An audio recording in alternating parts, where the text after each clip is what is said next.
Ah, bem-vindos a todos. Bom dia.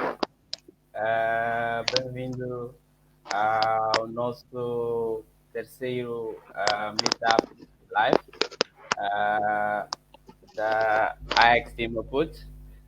E hoje temos aqui um convidado muito especial, o Felipe Zomo, Experience Design Consultant angolano, que atualmente reside em Brasil. Olá, Felipe. Olá, Simeão, é um prazer estar aqui com vocês. Para quem está nos assistindo, para quem está em Maputo ou para quem está em Luanda, é um prazer estar aqui conversando um pouquinho com vocês. Boa. Então, tudo após essa entrevista? Claro, tudo tranquilo e tudo pronto para começarmos. Boa. Então, quais são as tuas expectativas para isto? Bem, animado, né? Primeiramente eu queria agradecer ao Giodione, o nome meio difícil de pronunciar, às vezes eu acabo cometendo alguns erros, Okay. e também ao XD a Maputo por me convidar e a você por estar aqui a essa hora, logo pela manhã, conversando comigo. É um prazer, sinto-me muito lisonjeado. Boa. Então, a AXD Maputo, Interaction Design Association Maputo, é uma espécie de auto-organização que conta com a ajuda de membros da disciplina de Design de Interação, em que o maior objetivo é melhorar a condição humana, cada vez mais desafiada por experiências pobres, através do avanço de design de interação. Então, a XDA, Interaction Design Association, Associação de Design de Interação, foi fundada em 2003, sim, e hoje conta com mais de 100 mil membros e está em mais de 100 países. Então, é uma organização muito grande. Então, a XDA Maputo, esta iniciativa, é um comitê local, é um dos comitês locais da XDA Global, a XDA Interaction Design Association.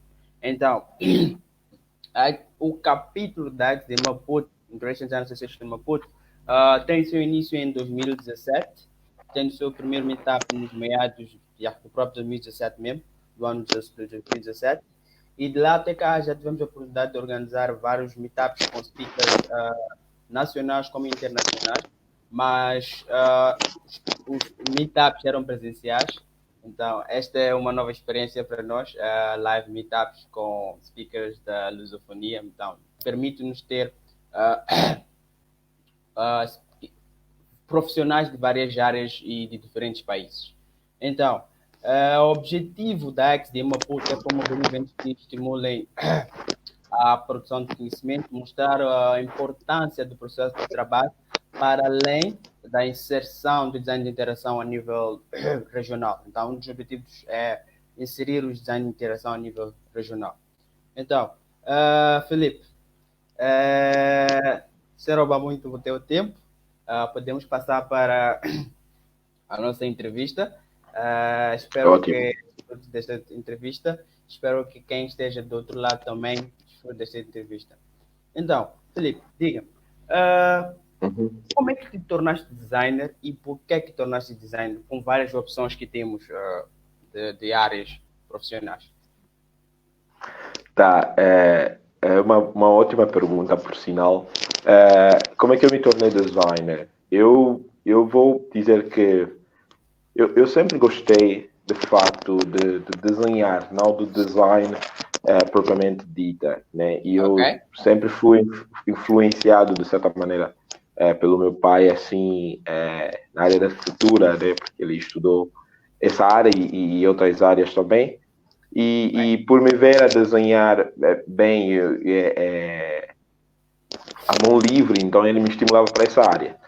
E com o passar do tempo, né, eu acabei tendo contato com design gráfico através de um primo meu.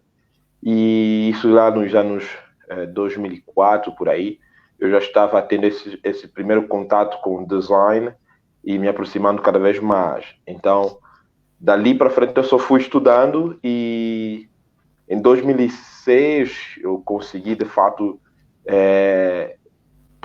começar a praticar o design gráfico, né? E dali em diante eu só fui passando de empresa em empresas.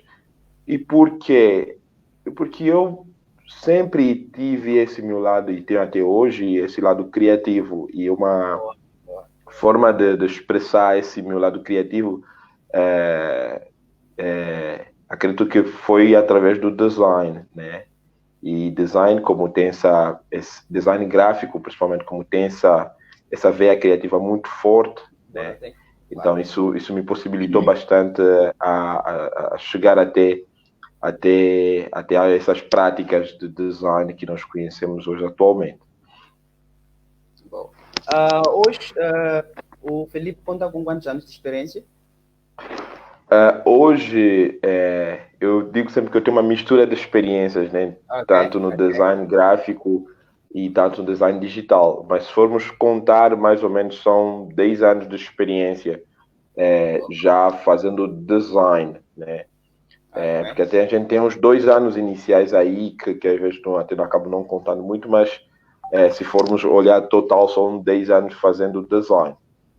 Seja design gráfico, seja design digital. Bom, então, neste percurso de 10 anos, quais foram as maiores dificuldades por ter enfrentado? Assim, as dificuldades que eu enfrentei foi, primeiramente, de encontrar conteúdo para estudar design, né? Em Angola, a gente não tem uma escola de design específica. Então, eu tive que ler muito livros, principalmente, e conteúdo da internet. Então, por ter acesso à internet desde muito cedo em casa, e também isso me possibilitou, né, a crescer muito rápido na minha carreira. Então, enquanto muitos designers estavam aprendendo conceitos iniciais do design, então eu tive essa facilidade de crescer muito rápido e aprender muitas coisas rápidas assim. Então, e o meu pai também, às vezes, quando ele fazia viagem, então comprava alguns livros. Eu lembro-me que ele chegou a me trazer alguns livros de design. Eu pedia para ele. Então, essas coisas. Boa. Puxando mais ainda para o lado da experiência, dos 10 anos de experiência, eu gostaria de saber quais são os projetos que mais orgulhas-te e por quê? Assim, eu já fiz vários projetos. Assim, vou contar assim, 3 ou 4 deles que eu me orgulho.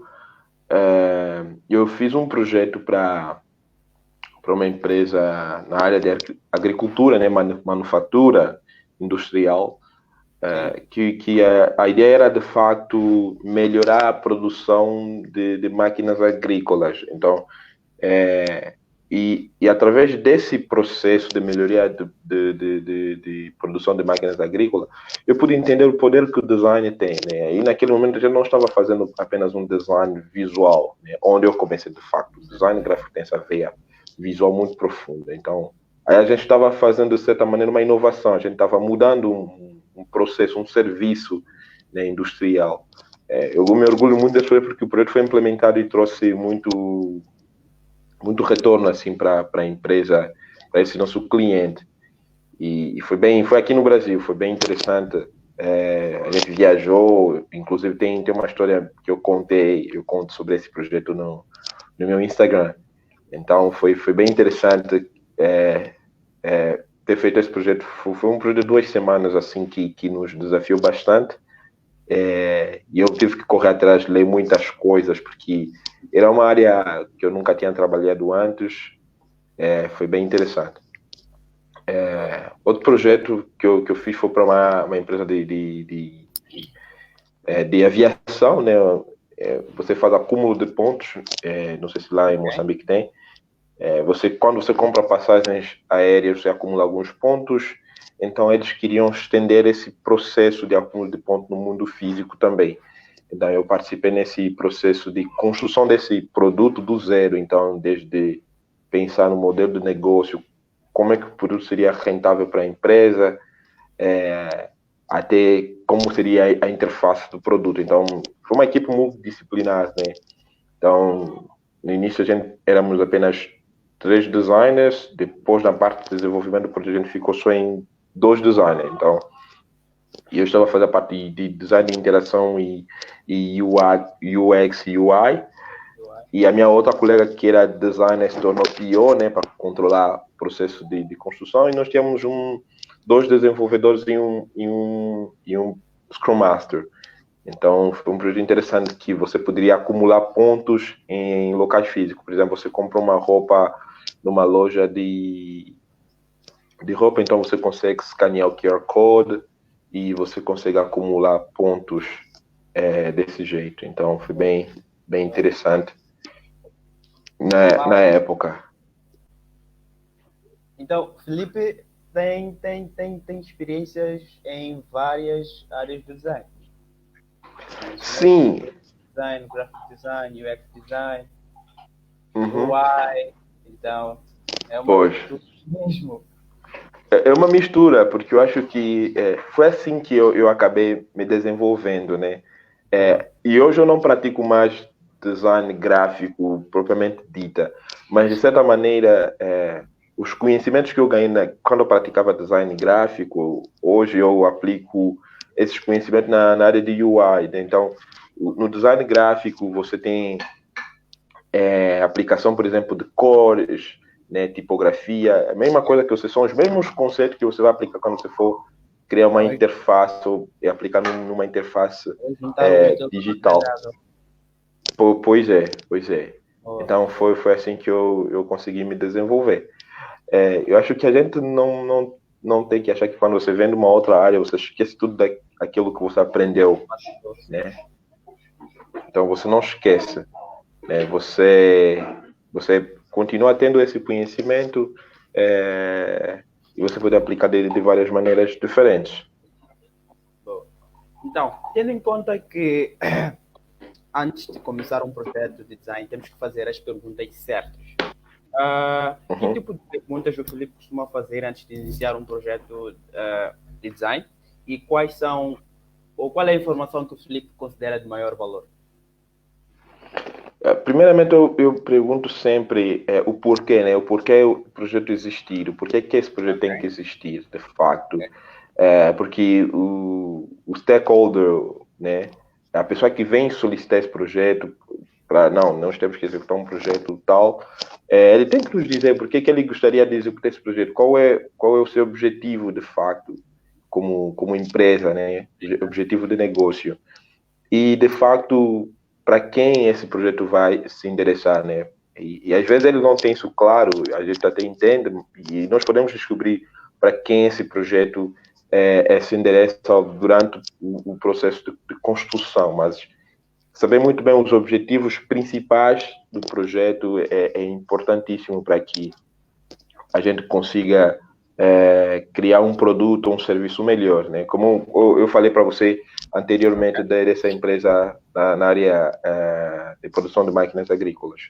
Eles tinham bem claro o objetivo, melhorar o processo de produção de máquinas. Então, ter esse objetivo claro ajuda bastante e facilita muito o trabalho dos designers que vão trabalhar no projeto. Então, ter um objetivo claro e os porquês, né? Fazer as perguntas certas, fazer muitas perguntas, muitos porquês durante o projeto é muito interessante. Para você definir, inclusive, até o prazo. Por que temos que fazer em 6 meses e não em 4 meses?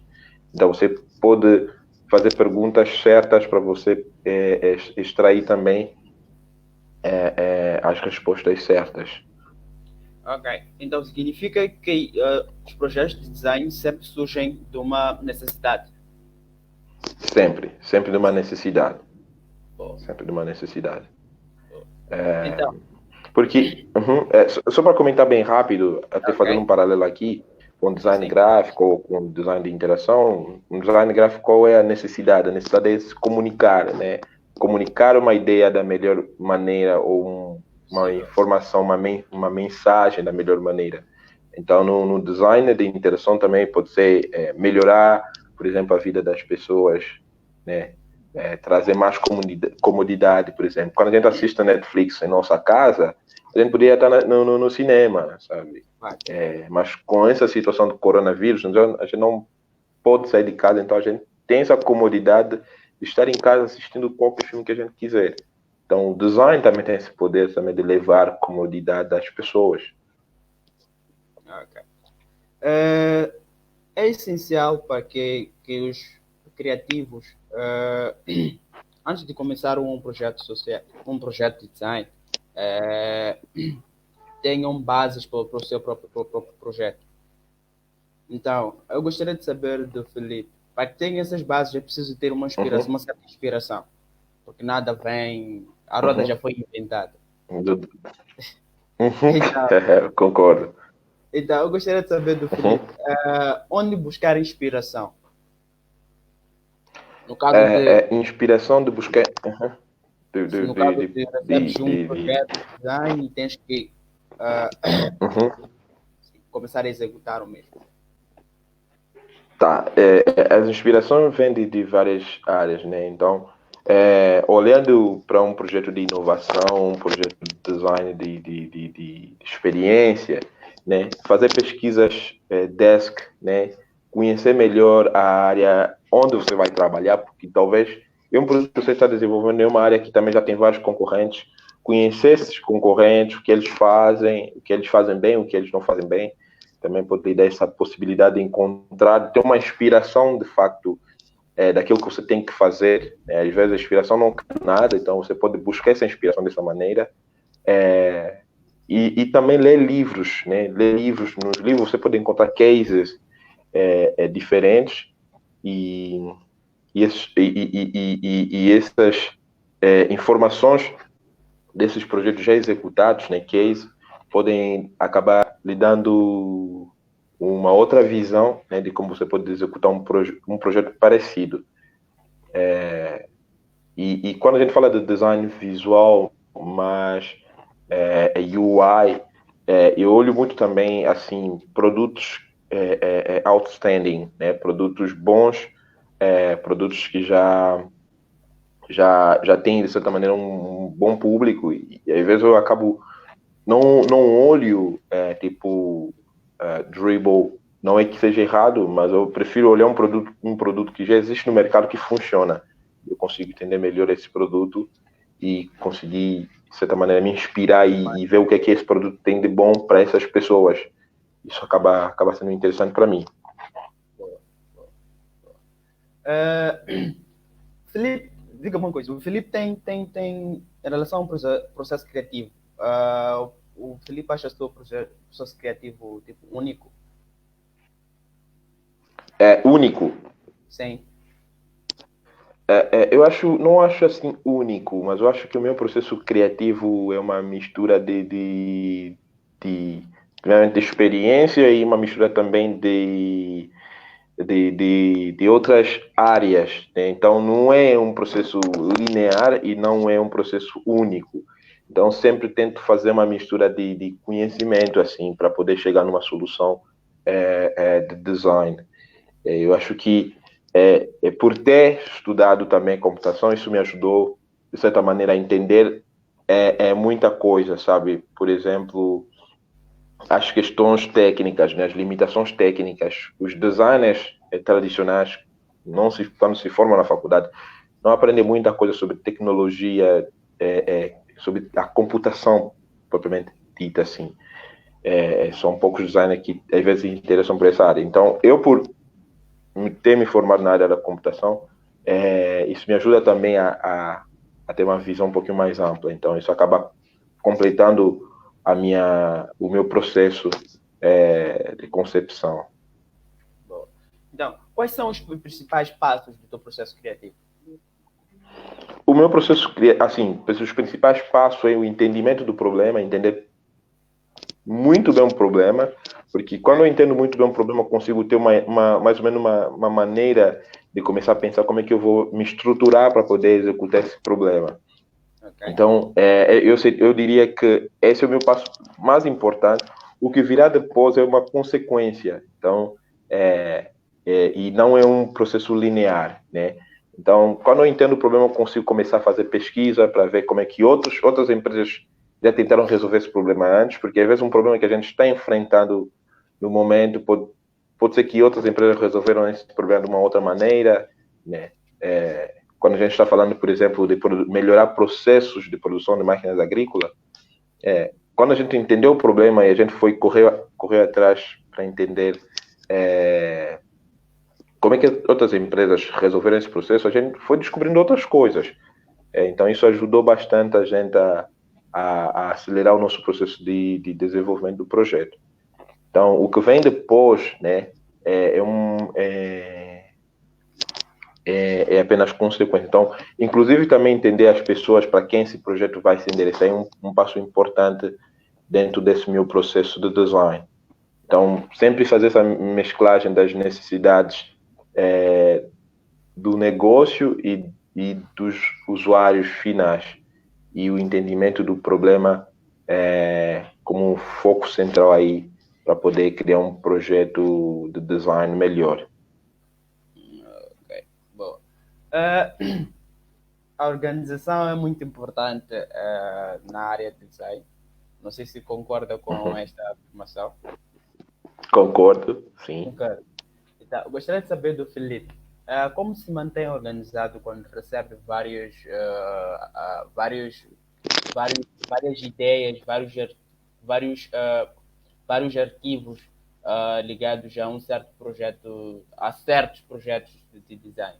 Como se manter organizado em relação a isso? Eu tento sempre anotar muita coisa, né? Tem que anotar muito porque a nossa cabeça, nós seres humanos não somos tão bons assim em memorizar. A gente acredita que somos bons em memorizar e às vezes a gente acaba notando que não somos tão bons assim.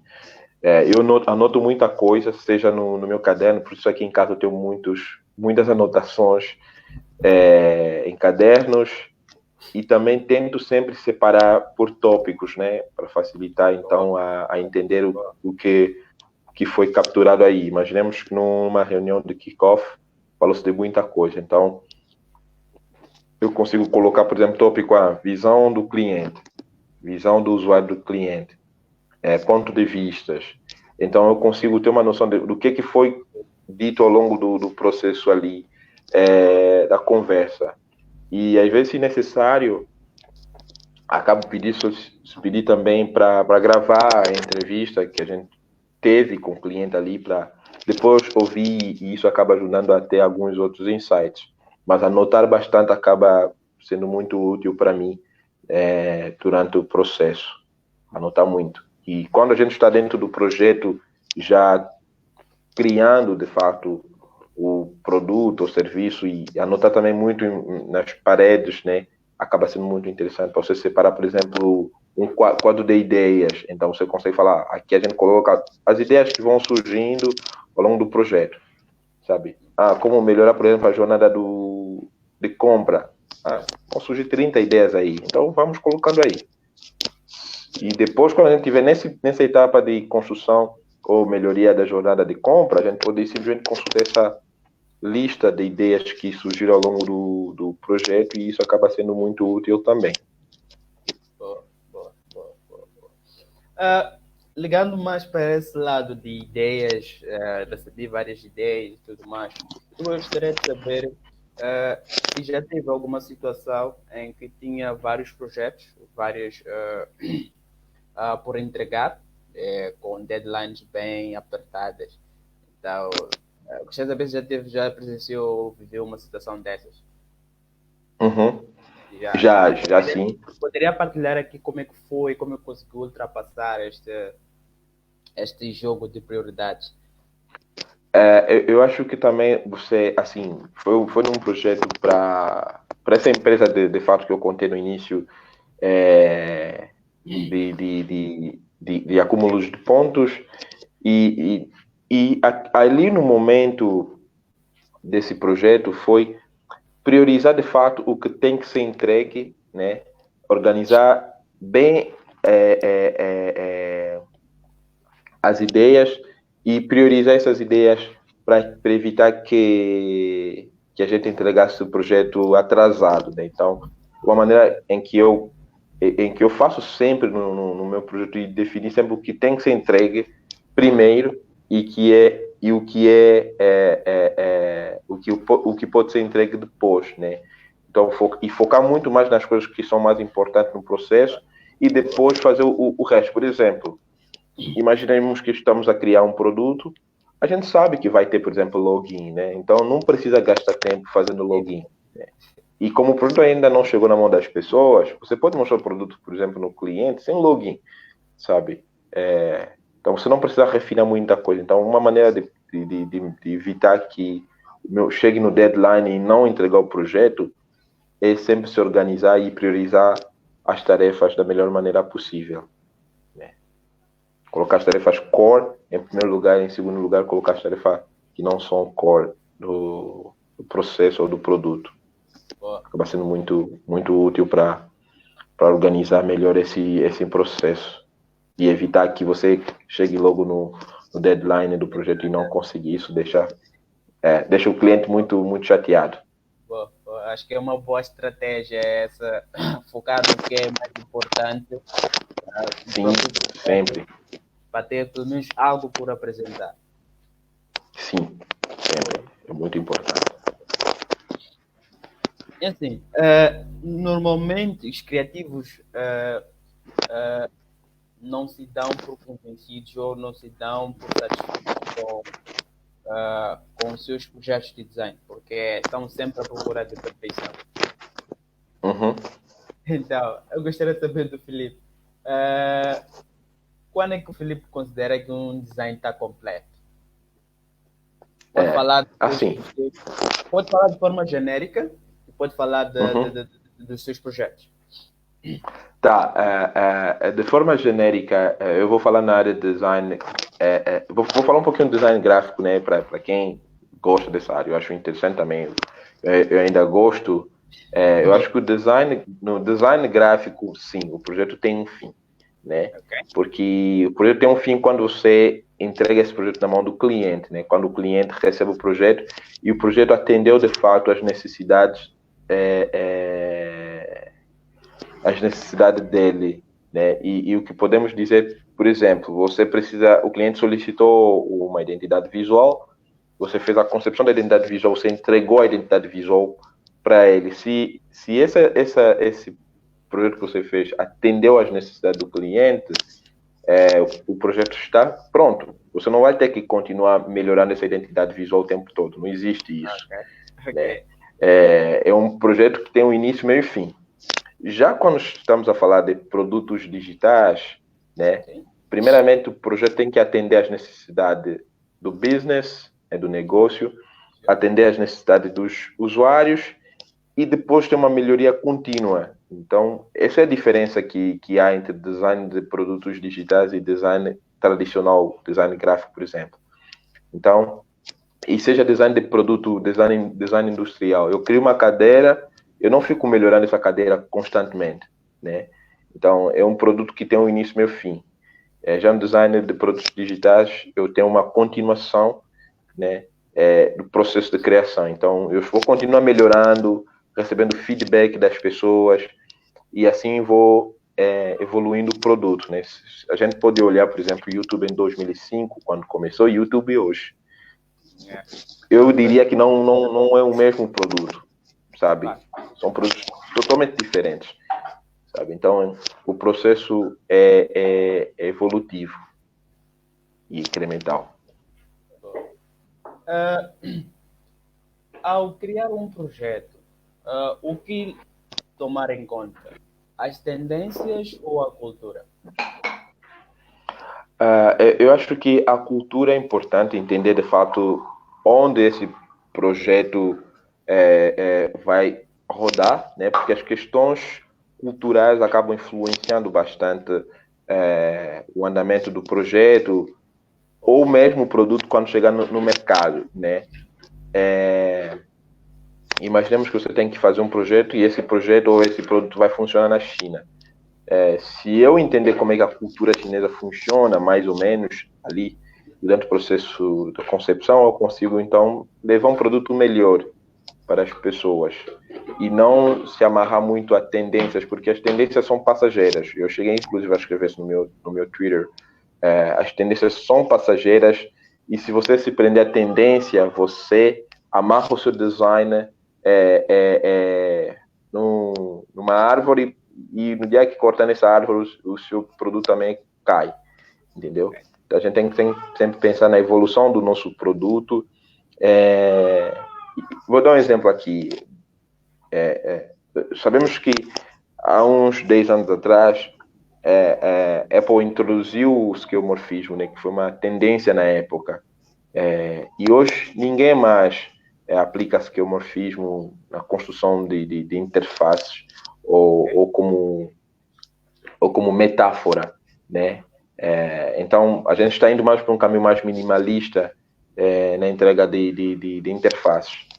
Então, acho que é também uma maneira foi uma maneira de você evitar essas tendências momentâneas. Eu estou vendo que essas tendências acabam voltando sempre, né? A gente está ouvindo agora do neomorfismo, que é uma confusão assim danada que não atende nem os princípios básicos de acessibilidade, mas está aí. De novo, as pessoas estão seguindo, aplicando. Inclusive, eu não me lembro agora o nome do produto, mas é um produto que já tem muitos usuários que aplicou essa tendência visual e os usuários odiaram totalmente. Eu não vou lembrar agora, eu vi alguém postou no Instagram, não vou lembrar agora o nome, mas assim, os usuários odiaram. Eu acho que não precisa seguir tendências, sempre pense na cultura e como esse design vai influenciar o bem-estar e a cultura das pessoas. O Felipe é a favor do trabalho em equipe? Sim, sempre. Eu digo que o trabalho colaborativo é muito importante, né? E a colaboração de todos ao longo do projeto acaba impactando muito, assim, ter muitas pessoas com ideias diferentes, né? A diversidade é muito importante, né? Uma cabeça só você até pode chegar numa solução boa, mas várias cabeças acabam chegando a uma solução muito melhor. Então, que tipo de regras, cultura ou estrutura deve existir para que haja colaboração entre equipes? Eu acho que boa vontade e bom senso, né? E você colocar na sua cabeça que você está aí para trabalhar e você está, de fato, levando uma solução que vai, de certa maneira, impactar a vida das pessoas positivamente ou negativamente. Se você não colaborar, se você não se colocar, né, no lugar dos seus colegas, né, vocês não vão conseguir entregar um bom projeto. É como se você estivesse andando de carro. Se um pneu não estiver legal, os demais pneus não vão estar, né? Então vai acabar impactando também outros pneus.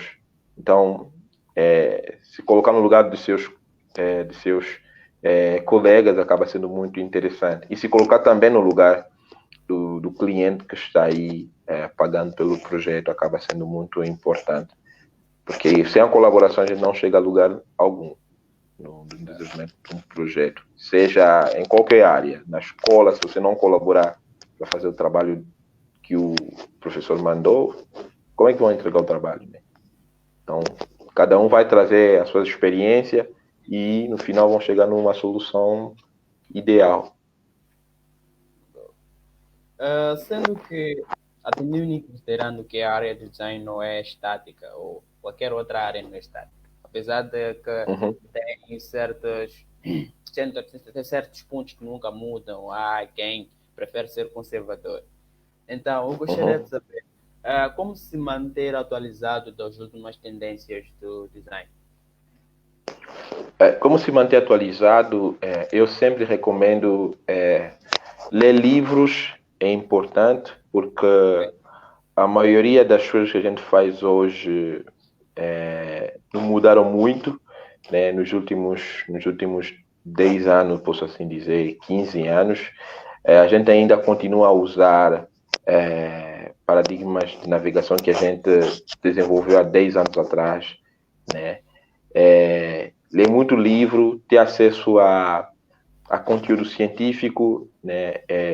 E eu gosto sempre de falar uma coisa, uma frase até de um pesquisador da área de interação humano-computador, Bill Buxton, autor do livro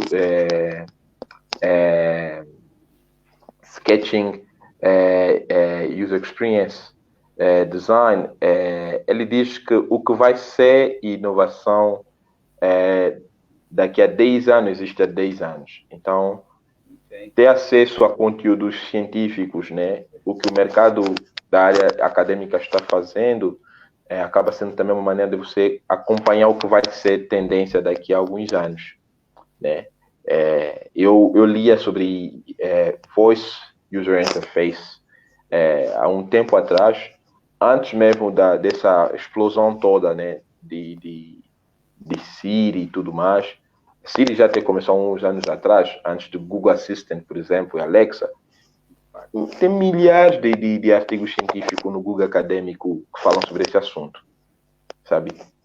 Tem vários artigos acadêmicos. Então, também pesquisa sobre a área acadêmica acaba ajudando você a acompanhar tendências daquilo que vai ser o futuro, mais ou menos, né? A gente nunca sabe o que vai ser o futuro, mas você consegue ter uma noção do que vai ser tendência nos próximos anos, né? E a gente consegue notar isso, que o crescimento de plataformas baseadas em voz tem aumentado cada vez mais, né? Ainda mais nessa situação do coronavírus. E eu estive lendo uma matéria de Tech Brothers recentemente. Então está crescendo muito.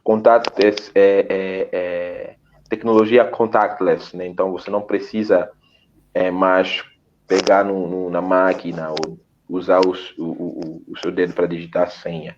Então você tem um contactless, que também é uma tecnologia que está crescendo bastante. E apenas muitas empresas usam o quê? Bluetooth e o NFC, né? Então, para poder fazer essa comunicação. Então, você consegue notar as tendências que vão ser e vão impactar, de fato, as pessoas nos próximos anos, olhando o que está acontecendo no mercado de tecnologia e inovação a nível mundial. Okay. Boa. Voltando para os teus 10 anos de experiência, eu acho que a melhor forma de aprender é Irã. Sim. Então, eu gostaria de saber se tem algum projeto que não tenha corrido como o planeado e como é que foi lidar com essa situação? Eu lembro um projeto que a gente fez para um cliente do ramo bancário, que o projeto tinha que ser executado em 3 meses e a gente teve que estender o projeto para 6 meses, porque a gente não definiu bem, de fato, o que seriam os requisitos desse produto, porque a gente descobriu no meio da concepção do produto que o projeto era muito mais complexo daquilo que a gente imaginava, de fato. Isso acabou impactando assim bastante o cronograma e a gente teve que repensar o cronograma e os papéis de cada um dentro do time, né? Então, alguns designers tiveram que receber mais papéis. Para quem estava focado apenas, por exemplo, em UI, tinha que prototipar, por exemplo, para acelerar o processo.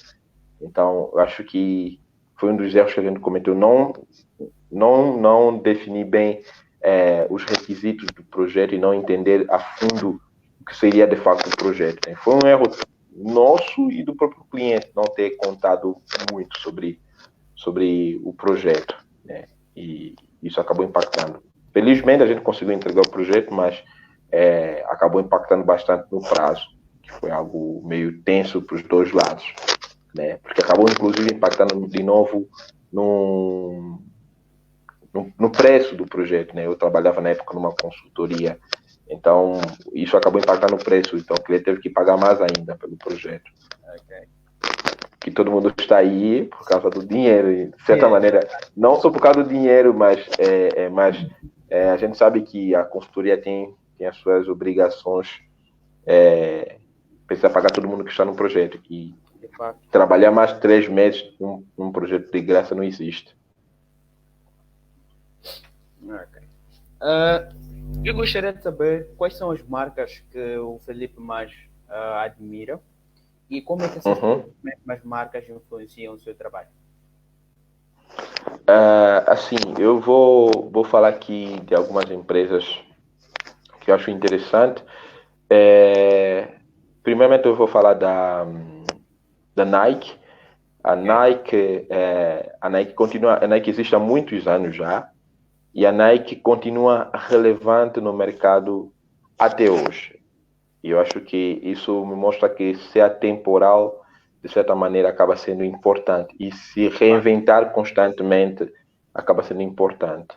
Né? Eu admiro bastante a Nike. E eu sou muito fã, assim, seja da empresa Nike, seja dos produtos, né, que são os tênis que eles produzem para a gente. Então, a Nike tem uma equipe de inovação muito grande. Então, eles pensam em diversos contextos, questões, seja ergonômicos, assim. Eu acho super, super interessante. E além da Nike, admiro bastante a Audi é uma empresa da área automotiva que faz, assim, carros maravilhosos. E você for olhar, por exemplo, a história da Audi é muito, muito interessante. E também os produtos que eles constroem. Então, eles conseguem pensar em tudo, sabe? Desde as questões da física, né? Até as questões visuais. Como é que o carro tem que ser quando a pessoa olha para o carro, né? Qual o sentimento que a pessoa tem que ter ali no momento. Então, eles fazem um trabalho maravilhoso. E por último, eu gosto também, assim, do processo do Nubank, que é um banco digital brasileiro, né? Eu não sou cliente do Nubank, mas eu consigo entender, porque eu leio bastante material que eles postam no blog deles de design e eu consigo ver o quão minucioso é o processo deles de pensar no cliente e pensar no negócio, né? Então, eles fazem um bom trabalho também. E, além disso, eu gosto da Philips. Philips é uma empresa também holandesa que faz produtos para a área de saúde e acho que provavelmente todo mundo já usou algum produto da Philips na vida. E eles fazem projetos maravilhosos, desde máquinas de ultrassom até sistemas complexos para analisar questões de saúde, sabe? Então, acho empresas super, super interessantes que me inspiram bastante. Ligando mais para o lado acho que as perguntas vão muito para o lado dos seus anos de experiência, estão muito ligados mais aos seus anos de experiência. Eu gostaria de saber, com os seus 10 anos de experiência, eu gostaria de saber como é que o Felipe mede o sucesso dos seus projetos. E depois de responder essa pergunta, gostaria de saber se a forma como mede o sucesso dos projetos foi sempre a mesma e se for não, gostaria de saber como é que media antes, o que é que fez o Felipe mudar a forma como mede os seus projetos para a forma atual. Primeiro, eu acho que é a satisfação do cliente, que acho que acaba sendo muito importante, uma maneira de você medir o sucesso do projeto que você fez, né? A satisfação do cliente, porque quando eu trabalhava numa consultoria antes, e hoje ainda trabalho numa outra consultoria também, a gente sempre media o sucesso do nosso projeto com a satisfação do cliente, a pessoa que pagou pelo projeto. E, além disso, a satisfação do cliente, do nosso cliente, né? Então, olhar muito bem para isso. Eu estive um tempo fazendo consultoria dentro de um banco, então, olhar, de fato, a satisfação do nosso cliente, nosso cliente final, é uma maneira também de mensurar se o nosso projeto atendeu de fato às suas necessidades de negócio e também às necessidades dos usuários. Então a gente tem que sempre fazer essa mesclagem, né? Então, e quando a gente for falar de técnica, a gente tem várias. Temos NPS, temos o SUS, né? Para melhorar, para analisar, por exemplo, a usabilidade, né? NPS para analisar, por exemplo, as questões de sentimentos, o que os usuários falam, o que eles gostam, não gostam, né? Então, é uma maneira também de mensurar o sucesso do meu projeto. E agora, se formos olhar para o design dentro de uma organização, a gente pode mensurar, por exemplo, os core que o design tem dentro daquela área onde ele atua dentro da empresa, né? Como é que o design... isso vai ser uma resposta um pouquinho mais longa. Como é que o design ajuda a empresa a atingir seus objetivos? E no final do ano, quando a empresa vai fazer o balanço da empresa, ele consegue calcular o quanto do design ajudou nas receitas e nos retornos da empresa. Então, você consegue ter uma noção se o design ajudou, por exemplo, a área, por exemplo, de investimento ou crédito dentro da empresa a ganhar 30% ou 5% de retorno financeiro no final do ano. Então, isso mostra que talvez design está dando um bom resultado que a empresa poderia investir mais em design. Entende? Okay. Então, eu consigo fazer uma mensuração muito da área, né? Em que o design atua, né? Boa. Atendendo e considerando que o Felipe é angolano e está atualmente a residir no Brasil, saber qual é a marca de água ou watermark de design no Brasil e o watermark, a marca de água de design em Angola? Quando você fala de marca de água, os estilos de design, certo? Não percebi o que você falou aqui agora. Acho que deu um corte há pouco tempo. Okay. Eu quero saber o que é que identifica o design angolano, o que é que identifica o design brasileiro. Sim, é isso que eu queria dizer, os estilos, né? Eu acho que o design brasileiro ele é muito baseado em vários estilos, né? Não se baseado num estilo só. O design brasileiro teve uma influência muito grande do design suíço e alemão. Assim, a primeira escola de design do Brasil começou no Rio de Janeiro e um dos professores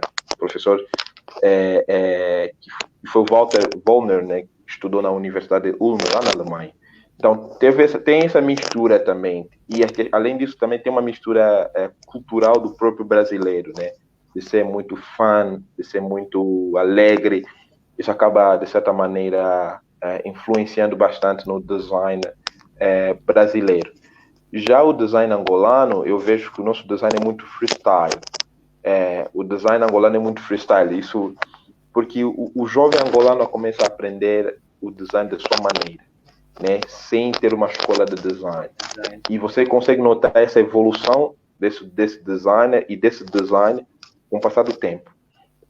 Então acaba sendo um design muito freestyle, baseado muito nas questões sociais. Eu vejo também várias pessoas fazendo mistura ou uso de elementos africanos nos seus designs para representar as nossas bases, né? As nossas origens, as cores. Então acho que isso acaba influenciando bastante também no estilo de design angolano. Então não é um design com estilo único, é bem freestyle.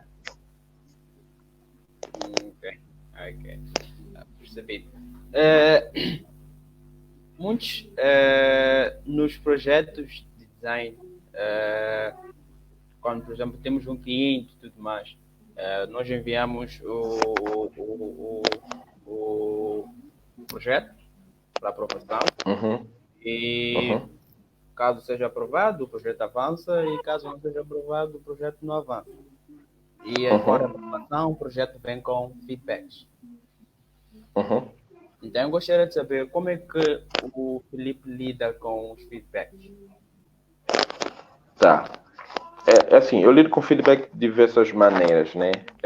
Eu acho que os feedbacks são sempre bem-vindos.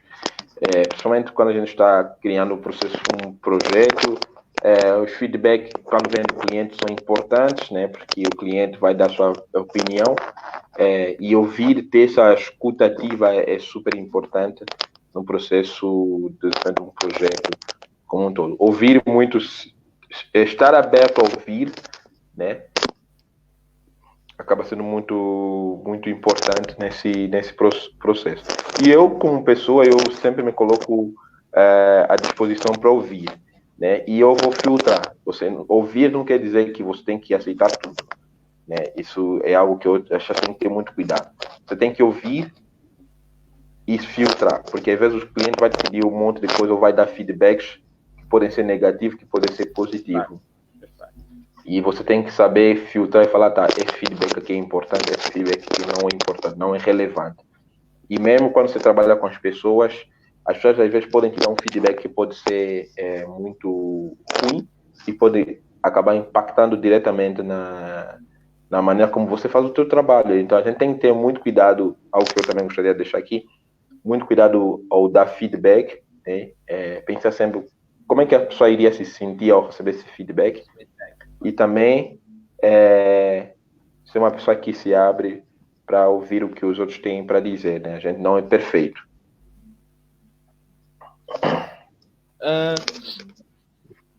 Como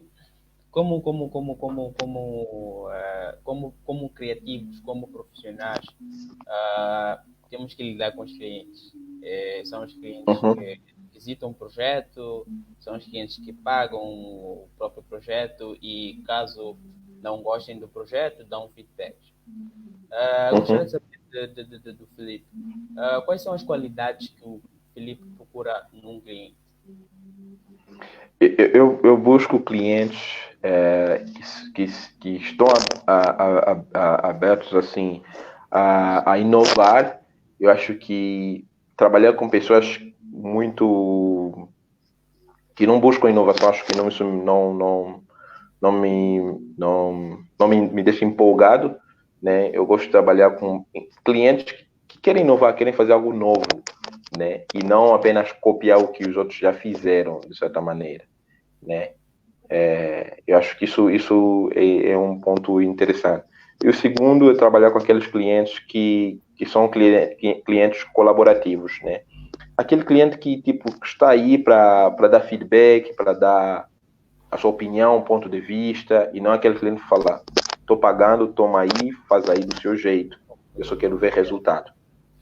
Só quero ver resultado. Eu acho que isso também é um ponto que eu não gosto muito num cliente. Acho que é colaboração e inovação. E também um cliente que gosta de ouvir recomendações, né? Eu é que sou profissional, né? As minhas recomendações sempre vão ser baseadas nas minhas experiências. Então, eu não vou recomendar algo para prejudicar o seu produto, o seu projeto, ou sua empresa. Mas se abrir também para ouvir, acaba sendo importante. Eu admiro essas qualidades num cliente. Infelizmente, esta é a nossa última pergunta, para passarmos para as dúvidas. Então, eu gostaria de saber do Felipe, quais são os projetos de design que mais admira e por quê? Projetos de design que eu mais admiro e por quê? Eu admiro bastante, assim, tem vários projetos de design que eu admiro. Eu passei a admirar, assim, bastante a maneira como Samsung criou a TVs, né, da última geração. São projetos de design e tecnologia e inovação, de certa maneira, né? E se você vê, é uma tecnologia tão avançada que consegue levar, né, uma qualidade da imagem para os seus usuários finais,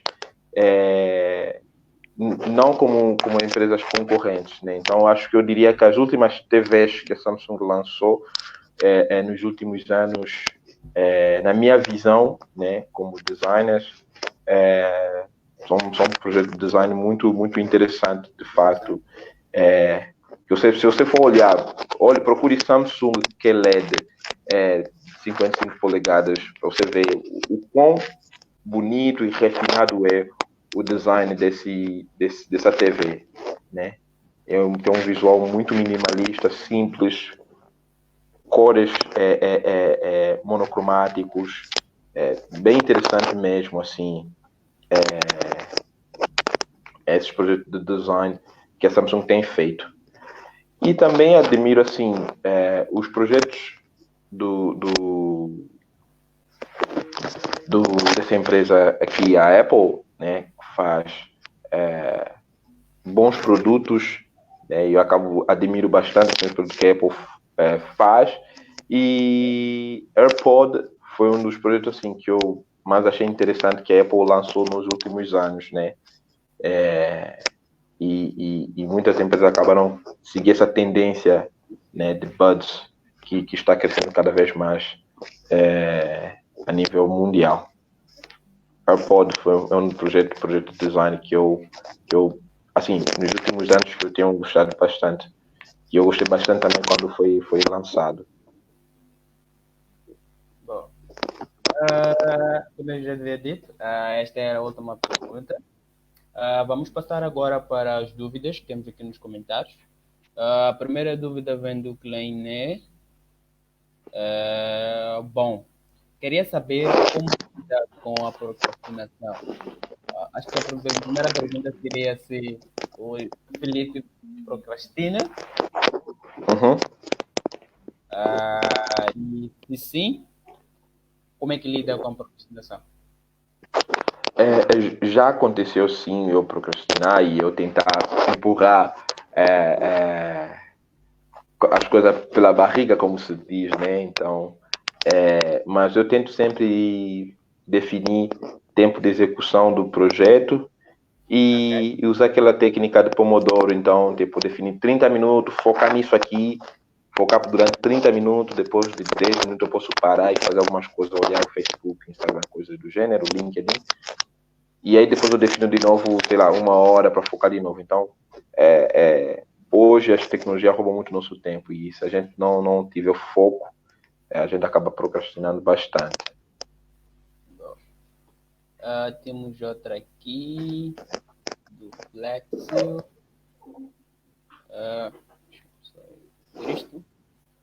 Felipe, como avalia a questão dos designers autodidáticos? Que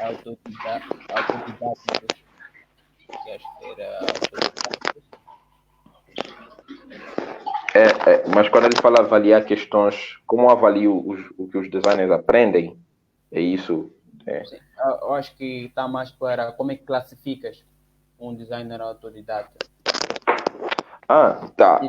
Eu acho que um designer, eu acho que é no sentido de ter o mesmo valor que um designer que tem uma escola de design, eu acho que nem mais nesse sentido. Nesse sentido. Tá. Eu acho que os dois têm, assim, os designers autodidatas são iguais aos designers que se formaram numa escola de design. Né? Designers, eu acho que para você evoluir e crescer na área de design, você tem que ser curioso, sabe? Você tem que ser curioso. Se você se formou na melhor escola de design do mundo e uma pessoa que estava lá em Moçambique tendo acesso ao conteúdo pesquisando no Google, a curiosidade é que vai vos levar em caminhos diferentes, né? Eu acho que ser curioso acaba sendo muito, muito importante. Eu não tenho formação em design, não tenho, eu sou formado em computação, sabe? Okay. E eu atuo na área de design do mesmo jeito que um designer que se formou na escola de design.